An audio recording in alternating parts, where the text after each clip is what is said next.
Over to you, Gabriella. Hello, and welcome to today's values discussion. My name is Gabriella Grafines, and I'm the chair of the Values Committee and your discussion moderator from Ottawa. Today's event brings together longtime members of the committee, Paul Maillet and John Verdun, and our guest, recent CACOR member Andrew Welch, and yourselves, CACOR members and friends attending today from across the country. There will be introductory remarks about 10 to 15 minutes each, followed by discussions. We will try to engage today in a discussion on conflict and its values, a topic that is on the minds and in the hearts of so many around the globe. For millennia, we humans have lived with, try to understand, manipulate, and created conflict. On a personal level, these days, I'm caught in a conflict of consciousness. While I was with my youngest daughter recently spending time helping and preparing for the near future arrival of her second baby, we received the news of my dear sister's, her dear aunt's passing. We were both in shock. Are we ever ready to let go of the past physically and welcome the future? The experience is intense and it created internal conflict. But learning to walk the middle path and accept the sad and the joyful with equanimity is the only way, I believe. I hope I'm successful at that. Today's discussion will help provide us with many perspectives on conflict. So we'll start with Andrew Welch, who will be our first intervener. Andrew is in the village of Alton, part of the town of Caledon, Ontario, just south of Orangeville. And if you read the invitation that I sent out, and Jean did too, you might have noticed that Andrew is deeply involved in the topic of values and has even written several books. So, hello, Andrew. Hi. Please start us on our way with your perspective. All right, thank you. You're welcome. I'm going to entitle this introduction, "The Value of Conflict is the Conflict in Values." So what is conflict? I'm going to say that it's the result of the opposition or simultaneous functioning of mutually exclusive impulses or ideas. I wanted to get to the core of the matter. We might think of conflict as including heated debate or the war in Ukraine, or even a personal state of indecision. I suggest that all of these can be distilled down to the definition shown. Since values are what I study and write about, and this is the Values Committee, let's start there. About 20 years ago, I had a little epiphany, theorizing that humanity's most pressing challenges were the direct result of value systems in conflict. I noticed how much I and the world around me relied on number-based values, value systems which inherit the three core properties of numbers: linearity, consistency, and limitlessness. The identifying characteristic of any number-based value system is that more is always worth more. The obvious example of this is money, but there are others. My realization was that no value system found in the natural world was number-based. Qualitative values are neither linear nor consistent, and nothing in nature is limitless. I labeled this incompatibility the value crisis. Nature's all about feedback loops and determinants of sufficiency. We all know when we have eaten enough, but we will happily add another zero to our bank balance in theory forever. This discrepancy is reflected in our different concepts of wealth. Virtual wealth refers to monetary assets that have no direct biological value to us. Real wealth, on the other hand, is stuff, including the food and shelter we need to survive. An interesting incompatibility of these wealth concepts was described in 1926 by chemist Frederick Soddy, who fascinatingly applied the law of thermodynamics to economics. He pointed out that real wealth is subject to entropy. Food rots, cars rust, houses need constant maintenance and energy. Their value graph over time will curve downwards. Contrast this with money and debt balances. They don't rot. They remain flat, or more commonly with interest, go up in an exponential curve. Given that difference, how can virtual wealth ever be considered a fair exchange for real wealth when one curves up over time and the other curves down? Yet it is the third definition of wealth that I want to explore today, based on qualitative values such as joy, wealth, justice, wonder, well-being, beauty, and freedom. This is what ecological economists call genuine wealth. How can you possibly graph those over time if they don't use numbers? Yet those values still go up and down. Freedom may not have a number, but we know when we have more or less of it. So let's start with what we know. For example, how do you increase freedom over time? Well, that depends on what's currently lowering it. If you're struggling under an authoritarian regime that controls every aspect of your life, then freedom is achieved by relaxing such controls and structure. But if you remove all controls and structure, you don't get freedom, you get lawless anarchy, where no one is free to pursue their choices and desires because there's no respect for the rights of others. When one is in anarchy, freedom is achieved by adding some order and commonly recognized ground rules. The value that is freedom is thus defined as some sort of balance between order and chaos. In the thousands of years of civilization, have we ever found that balance? Not for long. Freedom is more of a dynamic dance between these two mutually exclusive concepts. Suddenly, I recognized that I'd seen this scenario before. This cycle is as natural as breathing. Inhaling and exhaling are two mutually exclusive actions, both necessary to life. We breathe in and experience the high value of oxygen. Then CO2 waste accumulates, so we cross over to the value of exhalation.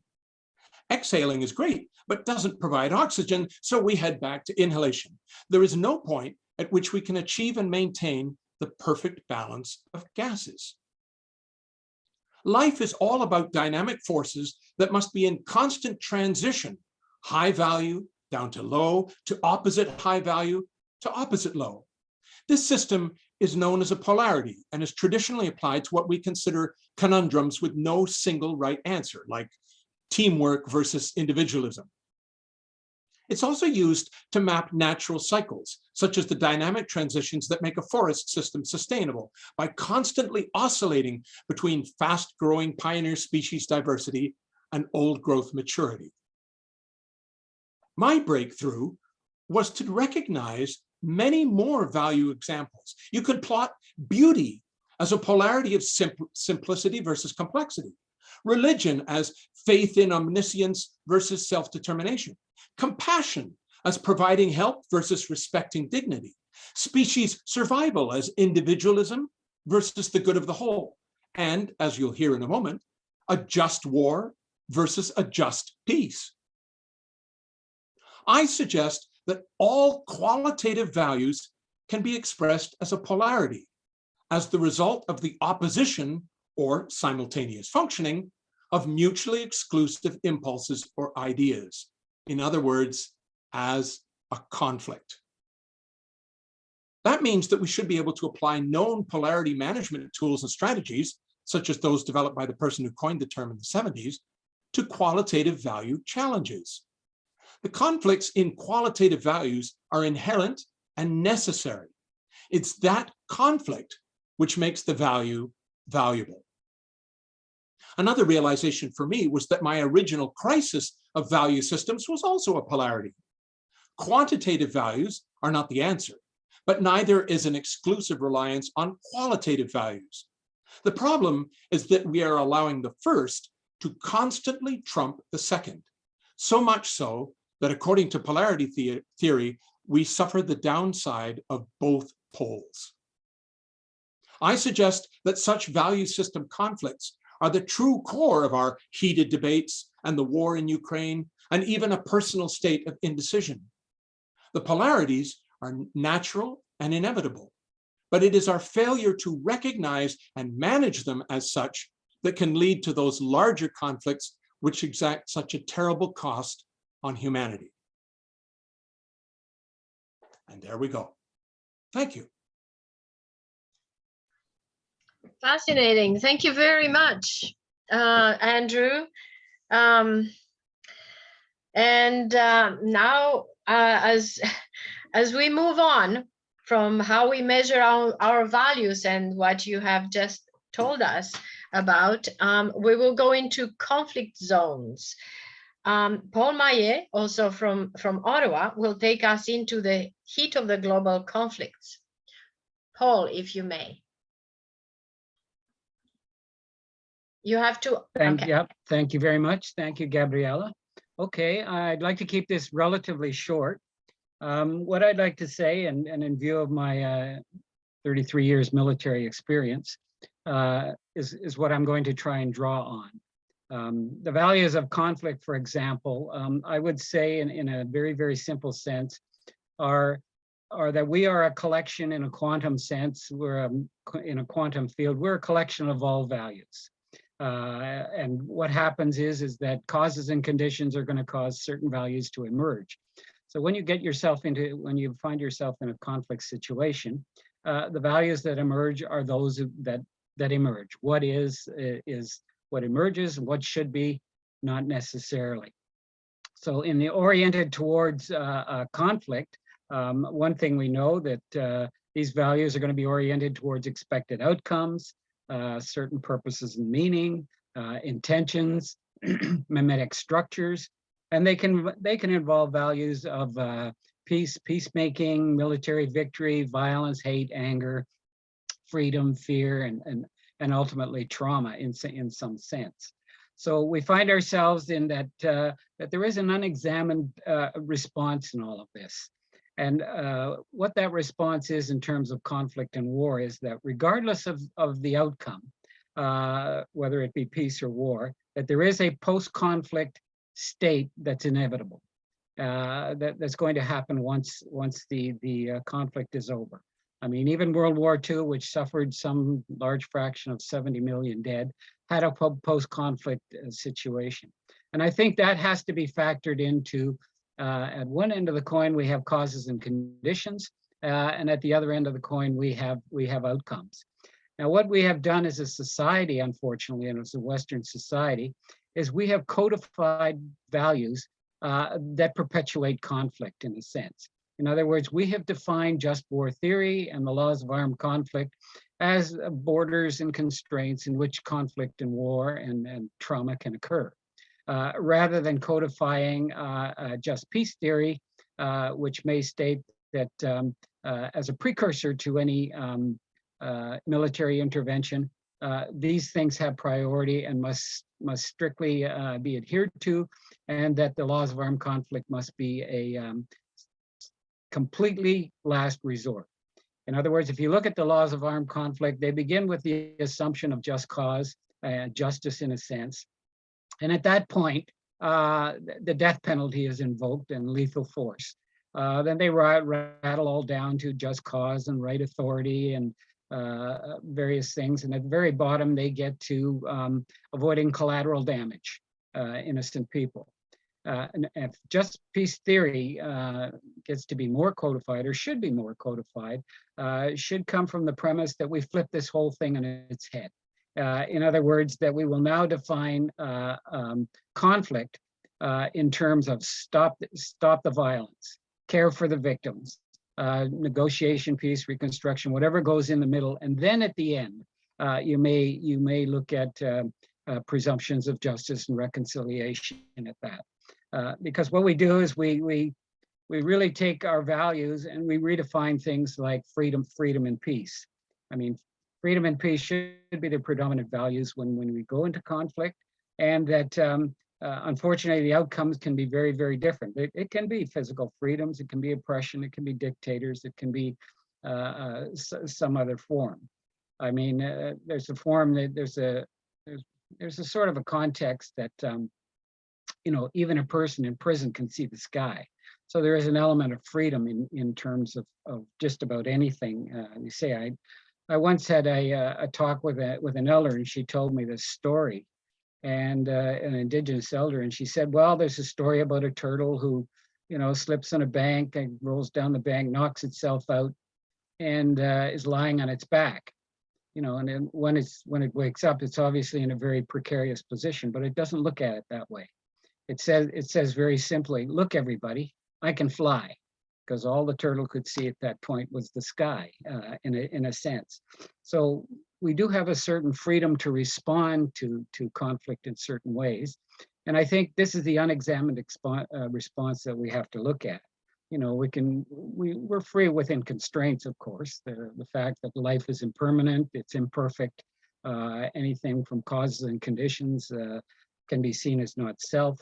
But we always have the option to respond from a point of either inner peace and equanimity. So, we can look at all of these things, the values that emerge. And we very, very quickly, for example, in the Ukraine situation, jumped on the values of justice, almost immediately. We are now invaded, that's unjust, and therefore. I would invite you to do a thought experiment here. What if Ukraine went down a different path? Just what if, and they decided, okay, well, let the 150,000 Russians come in, and we would look at it in terms of nonviolent resistance, Ahisma, Gandhi philosophies, some of the things that examples of, for example, Denmark in World War II did. They allowed the Germans to come in because they were looking for the factories and shipbuilding resources of Denmark. And they took a nonviolent sort of resistance stance to it. During the whole war, you may ask how many ships they built for the German Navy. So with all sorts of little subterfuge and resources and excuses, the answer is 0. And they went at it a different way. So in the path of Ukraine, and hindsight, of course, is 2020, think of the carnage and the killing and the death and the destruction that people are willing to assume, on the basis of this value called freedom, which has many, many different aspects to it. So I'll leave it at that. Sanctions and world censure and other forms of resistance may have done something, but to what value do you put human life over property and land? For certain, God is not a real estate agent. So the fog of war exists, and all I would say in conclusion here is that the choices that we make when we encounter conflict are acts of creation, and certainly the consequences are widespread and encompass the entire range of values that people have capacities of. So thank you kindly. Thank you, Paul. So the interventions on conflict are getting deeper and deeper. And next and last will be John Verdun, also from Ottawa. He might try to bring us together on adversarial collaboration. How would we do that, John? Okay. I don't have slides prepared. I'm going to try to keep this short. I've posted in the chat this wonderful article by Daniel Kahneman, who won the Nobel Prize. His famous book is Thinking Fast and Slow. I want to first start building a little bit on Andrew's presentation. One of the first challenges we did when we started the sort of values conversations was a notion of values and an ecology of tensions. And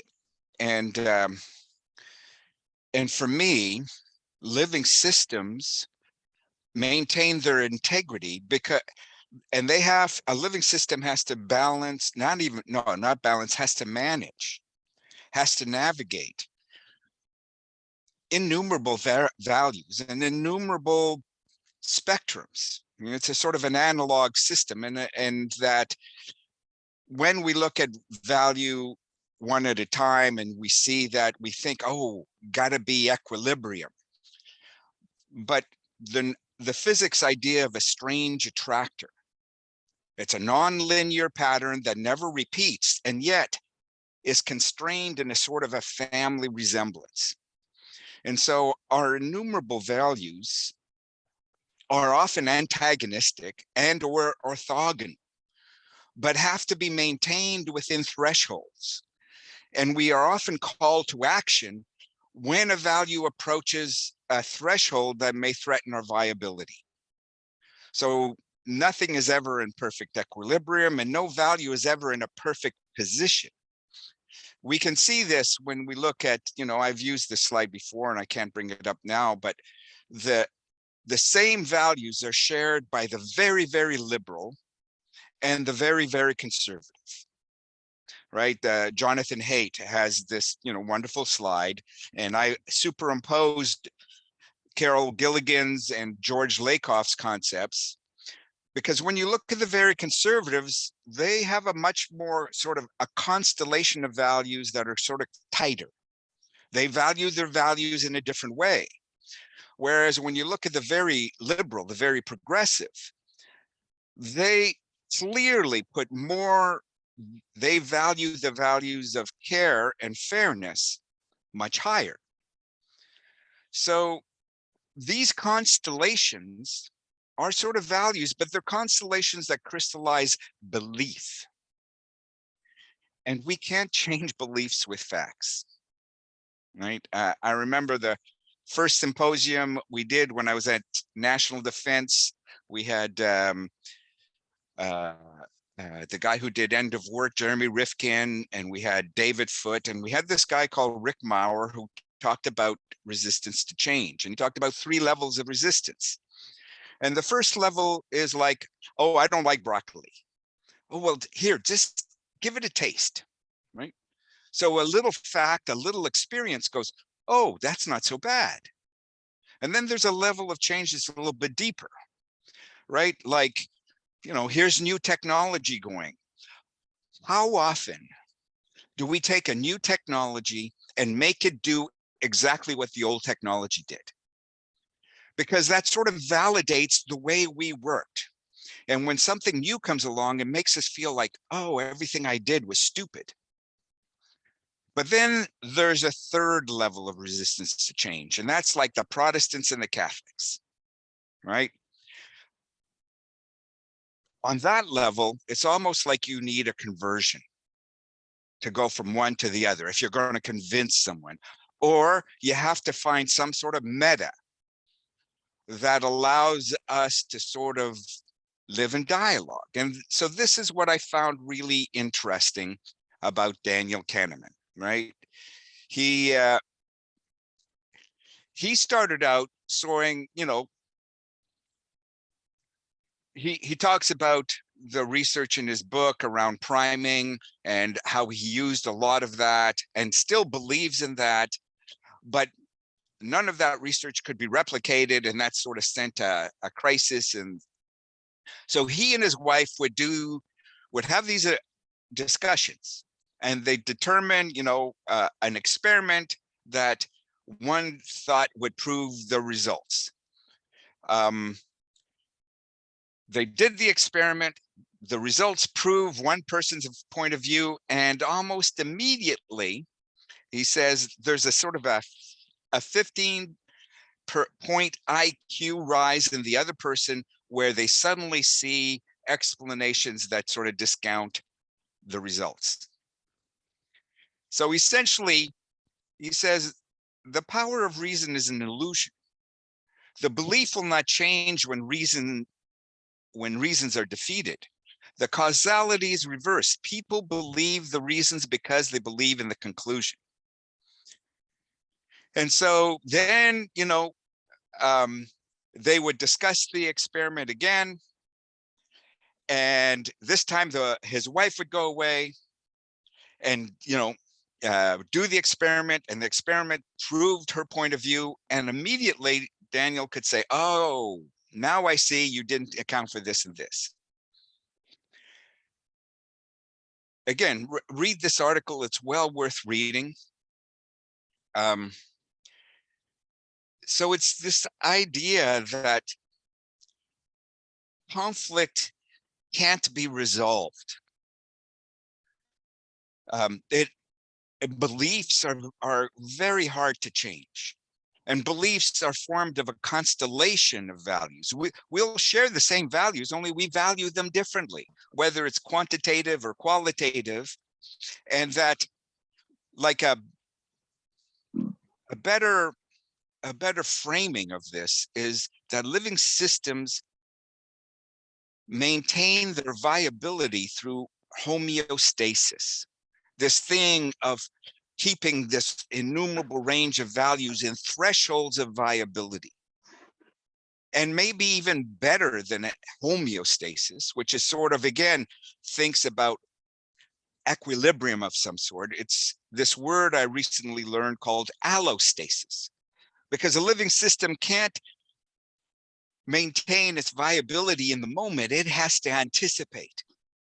This is the trajectory. I have to anticipate where it's going so I can start marshaling the requisite resources to keep things viable. So ultimately, this adversarial collaboration, I think, points to the core of the crisis we're in. You know, climate change is a crisis of consciousness. We're one species in one environment. Globally, the digital environment is changing the nature of conversation, and that we need to reimagine the institutions of conversation, the way we have conversation, the way we can live in not tolerance. It's like the living system has values of contraction and expansion. Like Andrew was saying, you know, I have to inhale and I have to exhale. One of them isn't better than the other. I have to live in this process that these values, these beliefs, you know, maybe these constellations of values won't change, but have to live in an ecology, right? And so for me, adversarial collaboration is pointing to how we have to sort of imagine these new institutions on a global scale, that we have to entrench conversation. We have to entrench our reasonings, right? Because you can't beat a narrative, you can't beat a belief with facts, but in the relationship, we can learn to find the values in our differences. Okay, that's my nutshell. All right. So thank you, John. And now we're opening the after the interventions, we're opening the conversation to our participants. And we do have a comment from Peter McKinnon. Peter. Yes, just activating here. Thank you, Gabrielle. Thank you very much, gentlemen, for a very interesting synopsis of your points. I was just thinking that it's slicing values down really finely.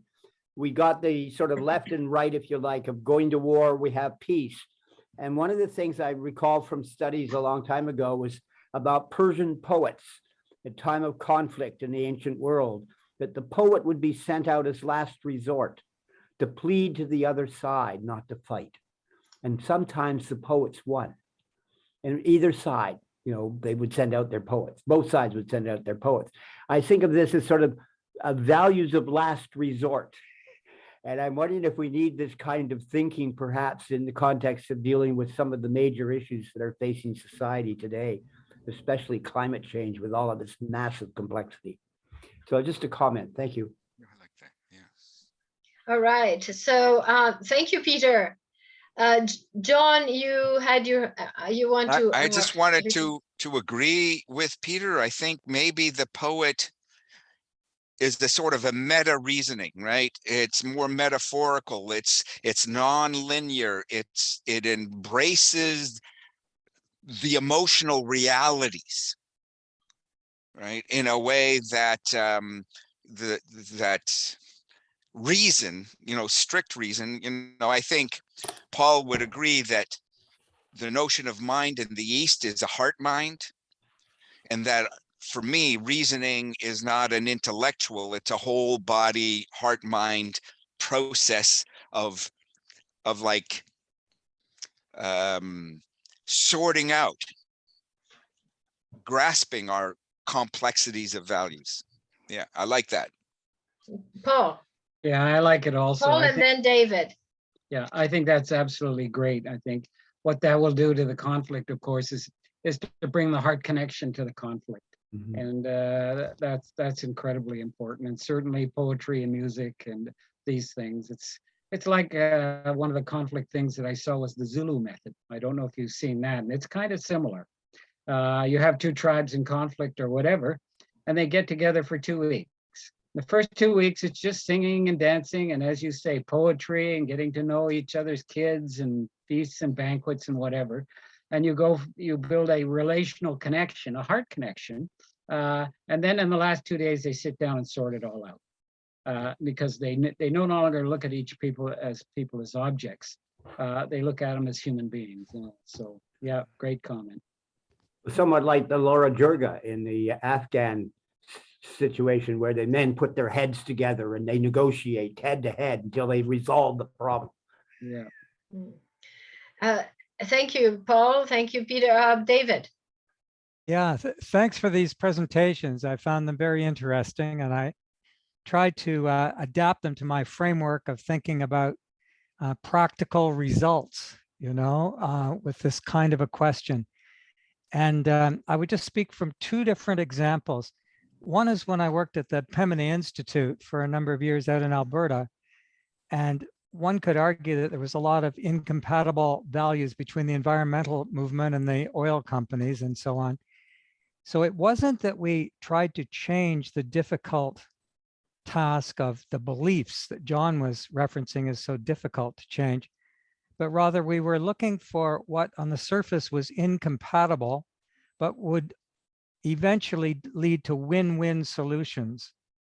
So one of the prime examples was the whole issue of flaring that gas companies back in the 1990s felt that they always had to do to burn off the excess methane gas from various wells. And they did that all over Alberta. And eventually, when we were able to put both the environmental argument to them from our point of view and the economic savings point of view argument from their point of view, we were able to begin to make some real progress in terms of the reduction of flaring. And it's the same with the reduction in methane leaks in pipelines. So you're not actually changing values in that conflict, but you're looking in the nexus and the intersection where there can actually be win-wins from the various values of each side. And the other example I wanted to cite is I worked for a number of years as in the peacemaking portfolio of the National Anglican Church and had an occasion to go to Northern Ireland. And during that, during some of the troubles, as they refer to them, and one of the things that we came up with was an idea which was later implemented. And there was a number of Catholic women who had seen so much bloodshed and a number of Protestant women who had seen so much bloodshed that we promoted a dialogue that led to them having their children move to the respective opposite families for a period of time. And so they became ensconced. I think, John, you were saying it's almost the requirement of an epiphany or a transformation. But these school kids, coming from different families, when they spent 2 weeks sitting around the opposite families' meal tables and getting to know their families, the whole attempt was that it would begin to create a sense of these are not mortal enemies. These are not inhuman, but that there's ways and means in which we ought to be able to live together. It was hoping that some of that would be inculcated. And I haven't followed closely for a number of years any of the results of that, but I, at one point, heard that there had been really some significant successes around what was initiated with that sharing of families and the courage that it took for those women to initiate that leadership and to work with their children in that context. So I just cite those two examples from my own experience that your presentation sparked my thinking in today. So thank you. Thank you, David. Appreciated your intervention and your examples. Very pertinent. I have to follow the chat somehow, just to give it everyone a chance. I will go now to Valerie Finley. You have some comments and a question, Valerie.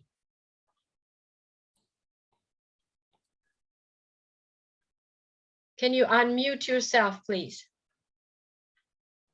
Thank you. Sorry about that.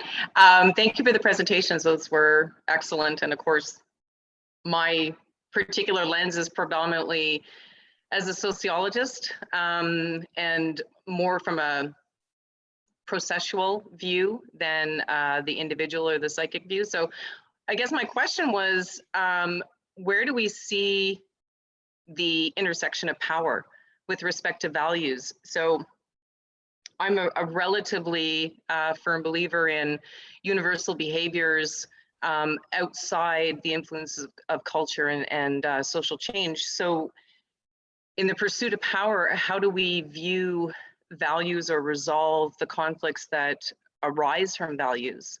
And I think there's probably, it probably requires a really, really lengthy discussion around what motivates humans towards the desire for power and the connection to the psychic, to the ego, and to what extent where we've lost the ability for our communities to support each other in their mutually beneficial pursuits. Right. Yeah. Andrew, you want to answer, or you have some? I might just within some of the frameworks of what I work with. For the first thing that struck me in the comment was that you said it was a human-specific thing, and I'm not sure that that's actually true. I think that in many collaborative natural animal groupings, you find great advantages for having one individual or a group of individuals that are in power of some sort, let's say the silverback gorilla or what have you. And I think that more and more, if you look into it in the natural world, it's a real conundrum. It's a dichotomy.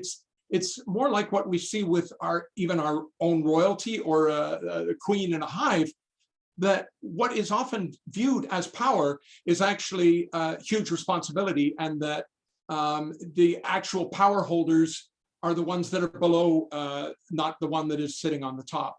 And so I think that the value of that is that there is that paradox of having somebody at the top and not being actually the one that's truly in control. That being said, there was an interesting thing that a speaker brought up in our regular sort of CACOR discussions a while ago. He talked about how we might turn up our noses at the Chinese authoritarian way of doing government and doing business. But at the end of the day, if you really wanted to solve climate change, it may in fact be something along those lines where you have the rise of someone to the position of enough power that they can actually implement the kinds of changes that the rest of us would balk at, and the adoption of change that we would all be having trouble with.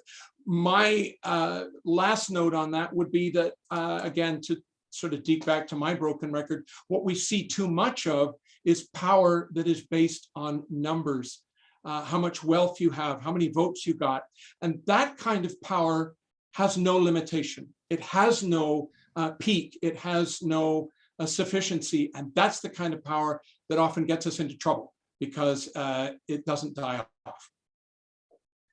Okay, so Valerie, we have a few more comments on your questions. We'll start with Bill. Was it Jamie and John? Bill, Jamie, and John. Yes. Yes, And thank Paul. you, Gabriella.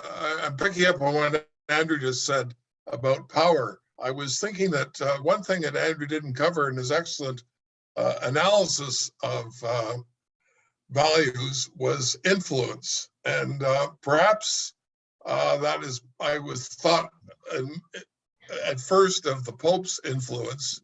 Here you have a tiny little state in Italy exerting a lot of influence. But maybe the royalty, the Queen and monarchs generally exert a lot of influence without having a lot of material power behind it. And also, of course, in foreign affairs is the use of so-called soft power to ease conflicts.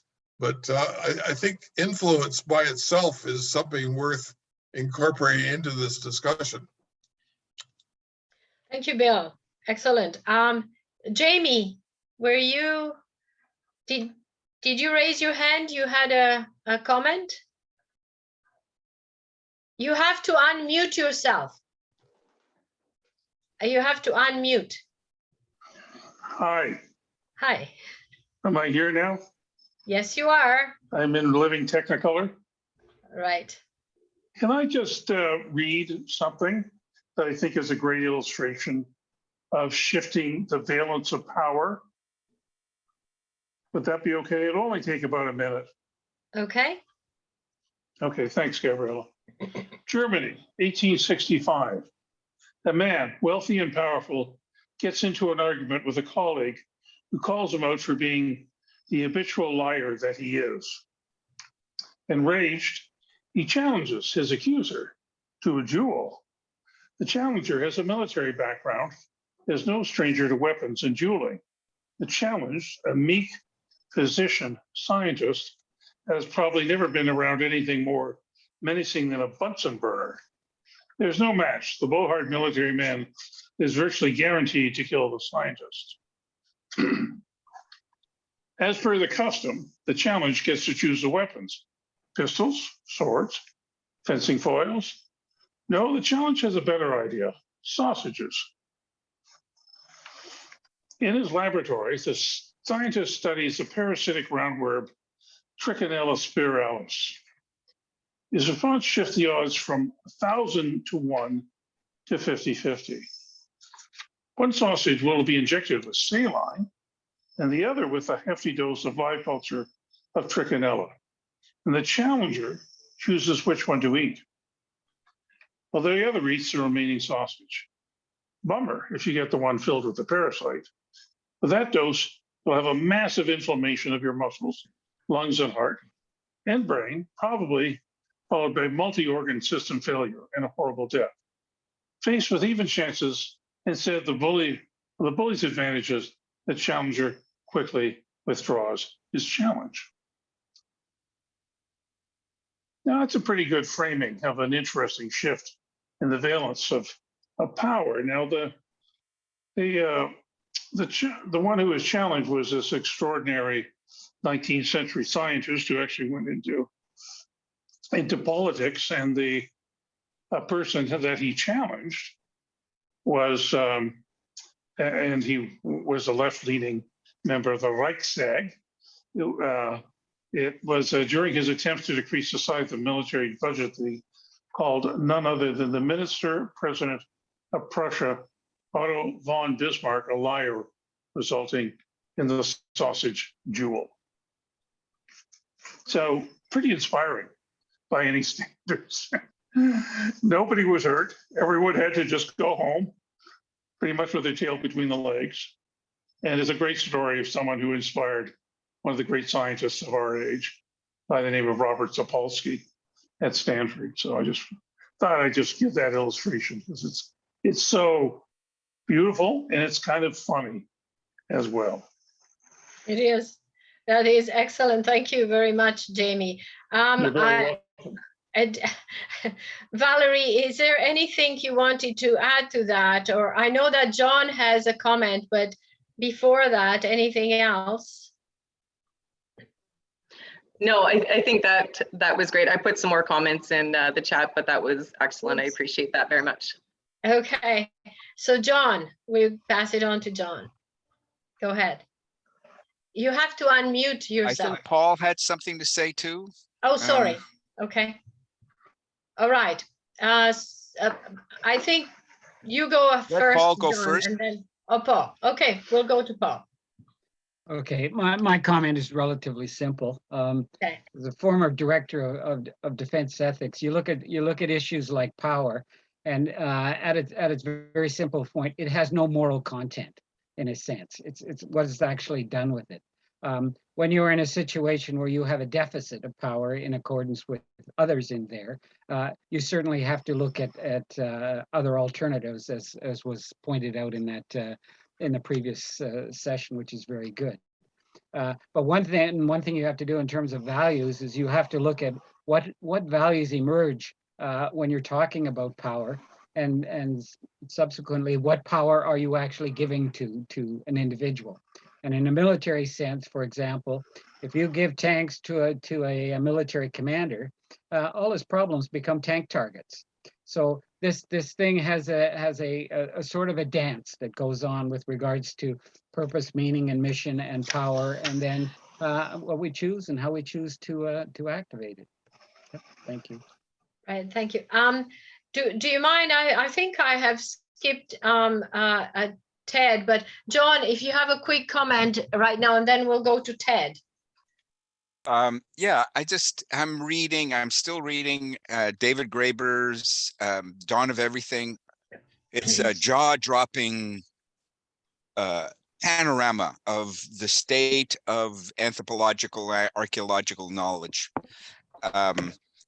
And it really displays the vast variety of ways that human groups arrange themselves to deal with power. And so, you know, the Northeast indigenous groups had chiefs, but no one had to listen to the chief. Everyone had entrenched autonomy, but that autonomy fundamentally depended on an equally powerful commitment to mutual aid. Now, in the Northwest, you know, like around BC, the indigenous, that whole area was very hierarchical, and 25% of their population were slaves, about the same as the South, you know, the antebellum South, or in Athens, right? Whereas the Southwest around California, they were like Calvinists. Everything was private property. They believed in money. The job of your whole life was to accumulate money, but they were very humble. They hated ostentation, you know, and that, like, and even though the West North and the West South had similar environments, people and groups and cultures can start defining themselves in terms of other, right? This is, you know, we talked, I think, last time around schismogenesis. Very simply, I know I'm masculine because I'm not feminine. I know I'm feminine because I'm not masculine. That can lead into real polarities, and he makes this really interesting case for how cultures come to determine themselves as not that. We're not like them, right? Really, I think, important component to not just beliefs, or how the constellations of values that we call beliefs become formed, but propagate themselves, which brings us back to why it's so important to have these institutions and mechanisms of interchange where just our basic humanity can be seen. Good point, John. We go now to Ted. Well, thank you very much. This has been fun. I'm an old grayback human who's been around an awful lot of different cultures, watching people try and figure out what their values really are. For several years, I've been running workshops in communities around the world to have them try to discover whether or not they have any shared values. And one or two observations. It's so much easier to make them talk to each other and negotiate and discover shared values if they have some degree of homogeneity. The moment they're already at each other's throats, even getting them in the same room may be very difficult. As a matter of fact, I ran some in Cape Breton in Canada. It was one of the worst ones we ran, where the people, the Park Service absolutely refused to be in the same room as the people from the tourism organizations. And in fact, they gave us a specific list of names they would not attend if they were there. Which was kind of rough to do when we were hired to get them to work together to try and cooperatively plan the region of Cape Breton. But and we've run into that all around the world. So I have a few observations. By the way, Valerie, I really liked your approach because I think it really highlights the uniqueness of perceptions and assumptions that people have. And the challenge really is to get people to actually challenge their own, because they'll walk into the room. I'll give you one of the first examples we did in Hungary, where we went into the room to develop a regional plan for Lake Balaton. And the people were saying, we'll never talk to them. You know, they're horrible people. They pollute our lake, and somebody else, well, they're keeping us out. Well, we developed a trick that kind of worked, where we generally began by talking long-term futures in front of the people and getting them to actually identify clusters of shared long-term futures, which amazingly seem to be pretty similar. And then working them back through them, we discovered that many of them had totally false assumptions about the values of the others, totally false assumptions about the power of each and the others, and suddenly realized that they were agreeing with each other over their own dead bodies. But it was an interesting challenge. So my take on this one is that it's going to be easier, smaller. If commonalities can be identified as early as possible in the process, that works best. And I don't know how the hell we scale it up, because, well, we can do it one community, one park, one coastal zone, one company at a time. Trying to make it more general, I think, is going to be the biggest challenge. And in fact, that's something we're trying to get a bunch of people thinking the same kind of stuff together to do in the Club of Rome, to get us actually to bring as many gray cells into one place as we can to see if they actually merge. Right. Okay. Thank you, Ted. Well, Okay. one neighborhood at a time, right? One neighborhood at a time, or one person at a time, if we have to start that way. Right, right. However, we're going to have a lot of people who will not be happy still. So let's see. I believe Peter wanted to give us a comment from Sun Tzu. Peter. Thank you, Gabriella. I'm sure you all have heard of the book, The Art of War. It's basically written by Sun Tzu in the time of Confucius. They were contemporaries. And it was in the spring and autumn period in Chinese history, which just predated the period of the Warring States, which was a 250-year civil war. But this book, which was, of course, used by strategists in that civil war, this book is really about how not to go to war. But if you have to go to war, this is what you need to do.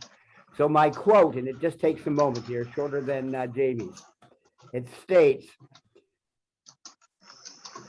"War has 5 decisive factors which you must take into account in your planning.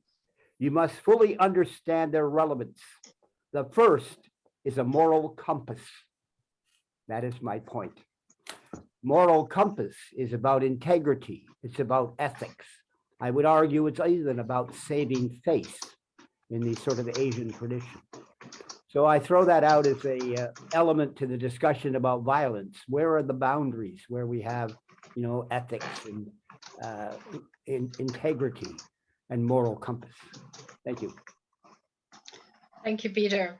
Moral compass. So we want to follow that. What I had here was Valerie had some comments, and John.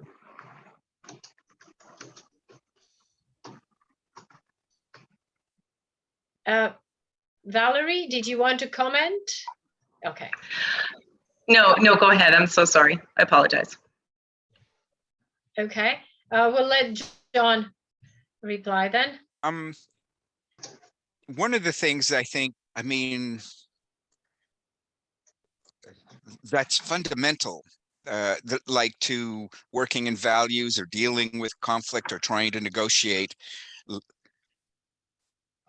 Almost the invisible assumption is that we're working with people of good faith, right? That we're working with honest brokers, and at some point, so much of what is happening today, let's say in the States or in the two ideologies of left and right, there's a lot of people who are absolutely not good faith actors.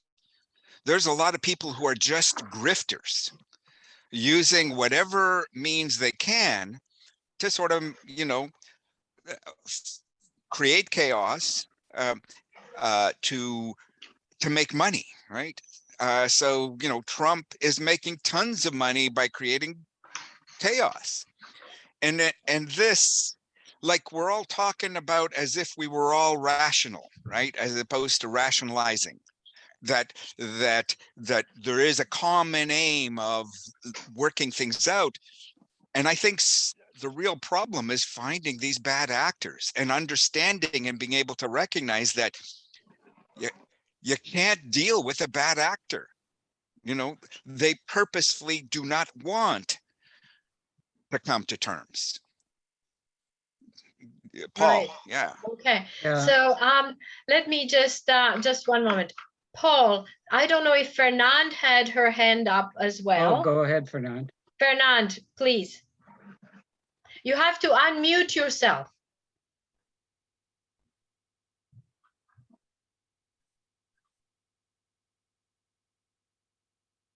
Sorry. Okay, you're on. Yes, okay. Well, my comments are at a very high level. I think it's such an excellent presentations of the theories and the machineries of dealing with conflict and differences. And what I'm thinking about is how what we're producing now, what is being made explicit here, is such a great input for the current vision of CACOR for a regenerative paradigm. And so I guess where I'm thinking is, where do we go next? And I think of pursuing these discussions with more emphasis on the integration of where we could apply the integration of these machineries. And we could apply it even to the workings of CACOR.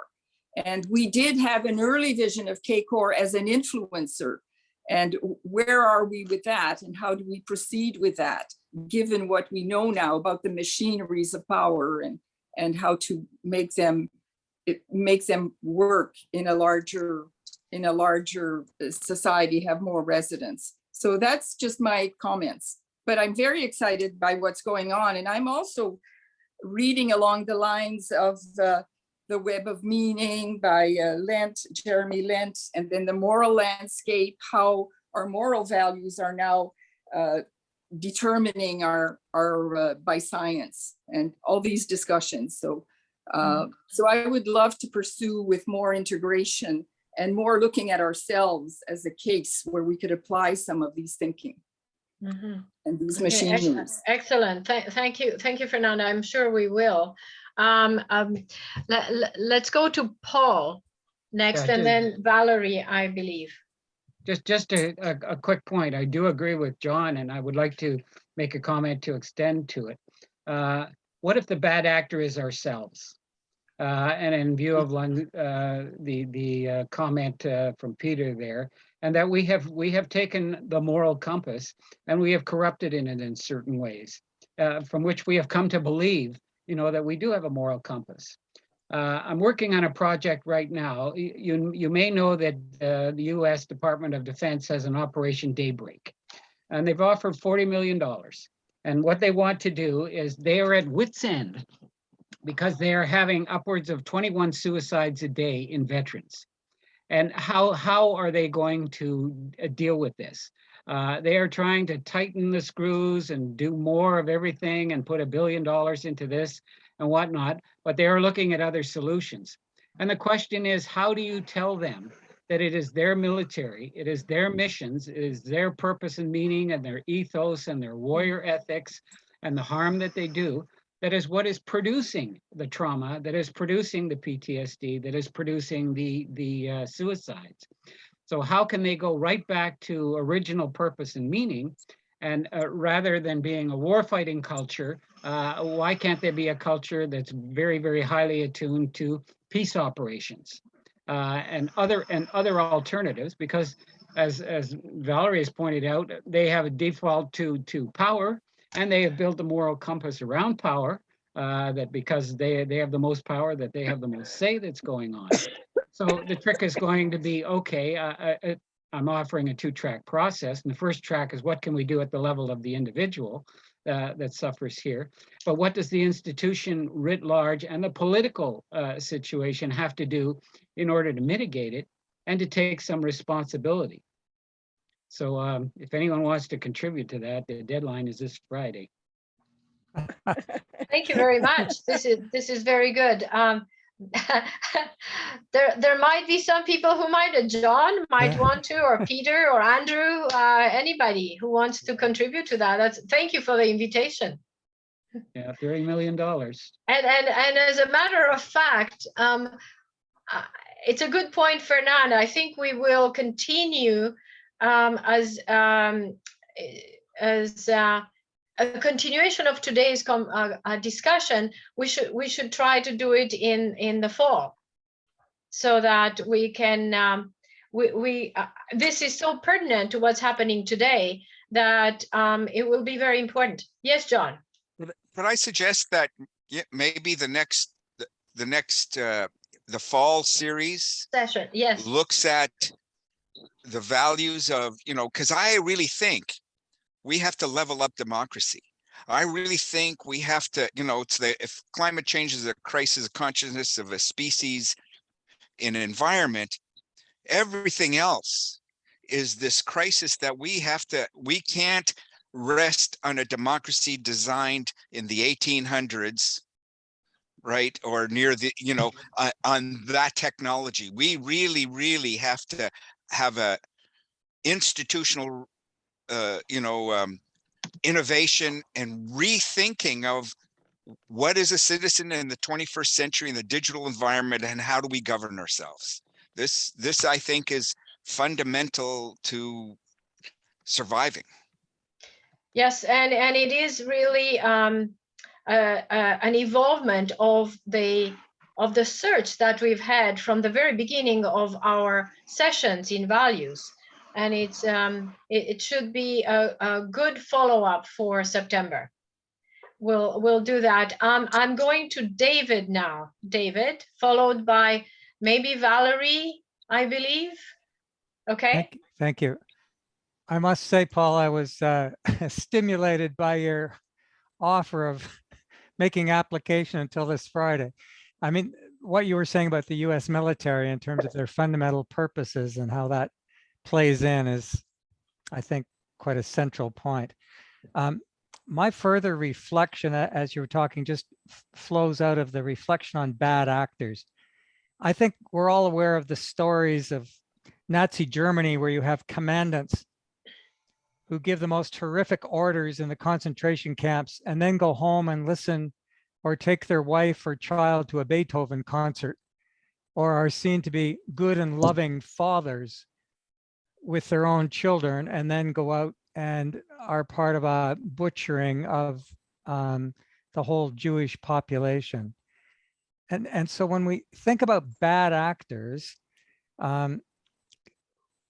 we've got individual human beings who are ensconced in systems And sometimes I think we think that that's all they are, so that you'll have the head of an oil company, for example.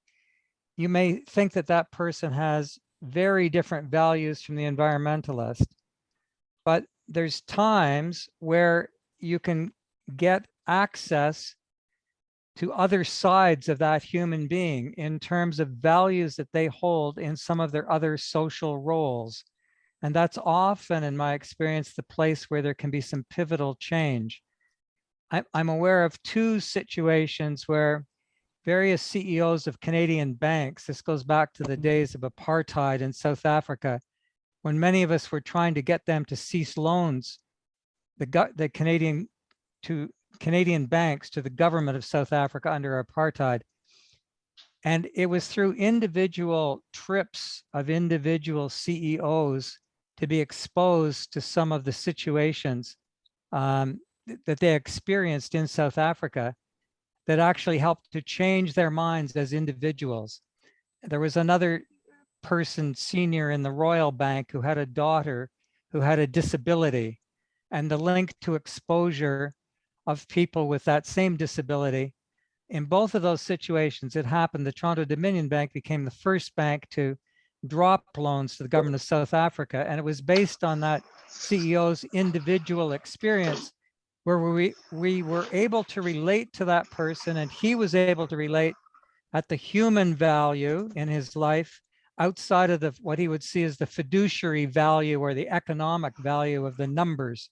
So if you can sometimes split people between their systems and some of their other human responsibilities, there's differentiation in those values, which can sometimes be used, I think, to define greater common ground.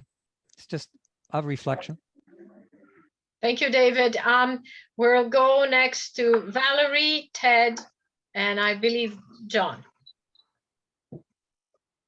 Yeah, just really quick back to Paul's comment.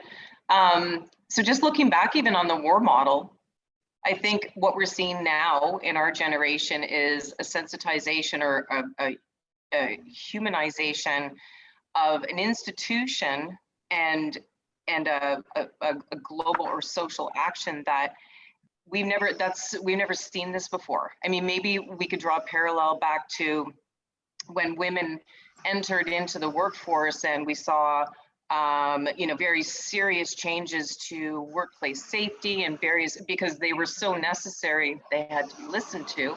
So I think we're seeing something interesting in our military to that effect. And to what extent does that impact the operational aspects of it and its viability? Not saying that one is good or bad, but there's obviously an impact. So when we sensitize and we emote to that level and develop empathy for our soldiers, for those that are operationalized, that creates, I think, an interesting conundrum for the institution and probably socially as well, because this goes back to bad actors. I just briefly pose the question around barbarism. So where does barbarism start and state violence end? So whose values or whose measures are more, have better integrity, or where do we find that threshold? And if we go back to, way back, in the early periods of development of civilizations, we looked at civilizations as points of advancement. So that there was an end point, and I think we still do this, an elevation of consciousness. And is that actually true? Because if we go back to our earlier civilizations, we had hunters and gatherers, and then hunters and gatherers that moved to food production, that adopted metal tools, that advanced, quote unquote, but hunters, there was other societies that stayed as hunters and gatherers. Some of those were taken over through colonialism or imperialism, but I feel like I start to question does it necessitate that everybody moves together in the same direction from a societal perspective, from a civilizing perspective, And again, this goes right into what Elias talks about in terms of these civilizing and decivilizing tensions that go back and forth where they're processes. It's not that one is good and the other is bad. It's just that this is what they do in the construct of conflict in that framework. Right. Thank you, Valerie. Ted and John and Paul. Ted, John, Paul. Okay. Ted, you have to unmute yourself. I'm sorry, I was trying to be polite. Yeah, but I wasn't being polite in my question. So I'm instigating. To whom are you prepared to cede power and why? And if the answer is to people who agree with me and therefore they must rule, I think we all have a problem. So given that, I think we have there are many different models out there by which we choose who we cede the ability to direct, to control, to help us, or in a sense, to define what they mean by civilization. And those, of course, are not the same in almost everywhere. So I think it's really much easier to ask that question than it is to answer it. Correct. That's true. Anyone wants to take that on? John, was it John? Next. I think, another way of reframing to who do we cede power is to reframe and say, who do we trust? And why do we trust them? Right? And what are the social processes, structures, the cultural, that safeguard, that oversee, that establish, that validate the basis of our trusting, right? And so that's it. Yeah. Yeah, and as a matter of fact, we did have a session on trust several years ago, and we can incorporate it again into our discussion next. Paul. Yes, two points. Who do we cede power to? Yeah, maybe also an issue of how do we evaluate the power that we do cede to other people? How do we respond to it? And then the other one was a comment by Valerie, which I thought was extremely important. She mentioned the term elevation of consciousness. And I think that is the point in which we can deal with power. For example, mimetic structures. In other words, we teach military people very, very strong warrior ethics, but we don't teach them how to deal with the consequences of those ethics. And some sort of an awareness that there is a mimetic structure in play. A mimetic structure is simply that one mimics one's values and beliefs and whatever around them in order to survive or belong. And this gets passed on from generation to generation. When I spoke to somebody on the residential school side, the issue was I cannot forgive. And the idea being was if one can elevate that to the idea there's a mimetic structure in play, we totally understand that you can't forgive, but can you make an effort not to pass it on to your children in a sense, in terms of passing these values and beliefs on to your children? And so the military has to have this elevation of consciousness in writ large.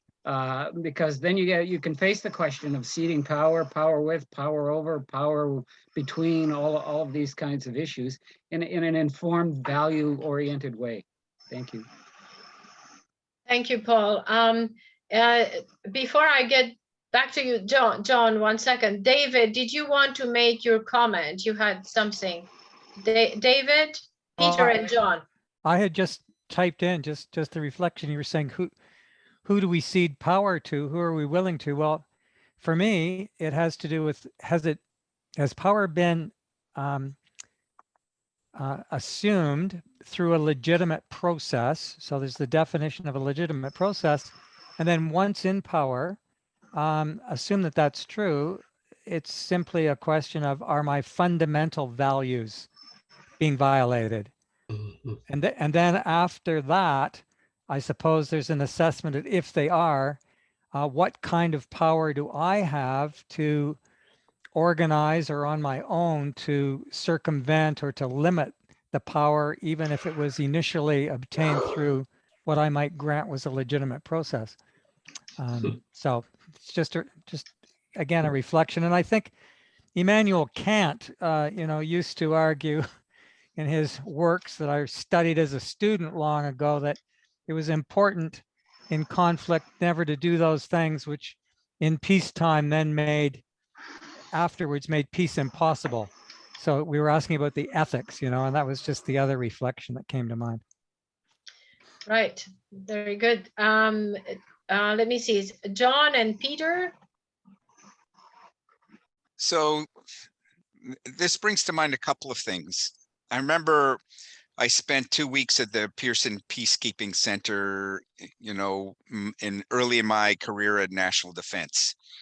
And there I had this sort of insight about what peace and reconciliation is all about, right? So I imagine myself living in a society where if the society decides to execute someone, everyone picks up a stone and throws it at the person. Stoning, right? Requires a collective agreement. We live in a society where we have, given distance from those, and there's sort of a professional way of dealing with crime or, punishment. But it made me think that, holy cow, I better, if I'm going to be part of a stoning, I really got to believe that this is right? And so there's this, what it does is makes visible the sort of social coherence. But if I let the state do the thing, then if it comes about that this was a mistake, when the state is the executioner, it's sort of easier for me to go, oh, we made a mistake. I mean, it's not always easy, but it's a little easier. But if I have been part of the one who picked up the stone and joined with the rest, how hard is it for the group to overcome its tendency to deny that this was a mistake, right? And so the power of the peace and reconciliation isn't about justice. It's about creating conditions that let people overcome their denials, right? We're the only species with a blush reflex. And that's because we haven't evolved through competition. We've evolved through collaboration. When I blush, I feel shame, embarrassment, right? And that's how the group imposes a moral framework. And so on some level, right, it seems to me that in producing mechanisms of overcoming conflict, part of the real challenge is like those creating the conditions that let everyone overcome denial, let everyone admit error, that because again, it's so hard to change your beliefs, because that means everything I ever did was wrong. And none of us, or few of us, find that easy to do, right? So, I think justice is one of the means we have to establish trust and social coherence, and, but I think it has to go deeper than that. And I think there, breaking our sort of mimetic framework, breaking the resonances of our nervous systems that is fundamental to mammalian communication and feeling like one of a group. That's really hard. The whistleblowers, the Cassandras, that's another dimension, I think. Thank you, John. I'll pass the word now to Peter, and after that, we will wind our session that is being recorded with a message from myself and Jean, and then we can continue our conversation online without recording. Okay, Peter. Thank you, Gabriella, and thank you all for this really fascinating discussion. I just wanted to throw something out that I put on the chat at 2:50. And I was suggesting that there's material things that could be a way of exchange between parties that don't trust each other. And money comes to mind, barter, things of that sort. And even in the broader sense in political economy, where we have a system where we don't even have to know the person, let alone trust the person, as long as there's some intermediary that both believe in, as in, say, the exchange of fiat currency. That's my comment. Thank you. Thank you, Peter. And with that, I guess we will conclude our recording session. Thank you all for participating. And please do continue the discussion on conflict online at CACOR's Value Google group or within our network, or we will continue with the next session as we it came up today in September, in the sessions of the September, October. So just to watch for the next announcement. And now over to our CACOR chair. Thank you, Gabriella. And I would really like to thank all of the speakers today, Andrew, John, Paul, and Gabriella, for organizing and doing this. This was a fascinating discussion. I really wasn't certain what we were going to come up with, but it really was something very, very interesting and I think very thought-provoking for everybody. So I thank you very much for this and all the people that have come to join, both invitees as well as CACOR members. This has been really, I very much appreciate you coming in and participating in this particular endeavor of the Values Committee, and look forward to seeing you again in the fall when it comes to some of the other discussion sessions we have. So with that, I will stop the recording and then we can continue the discussion offline.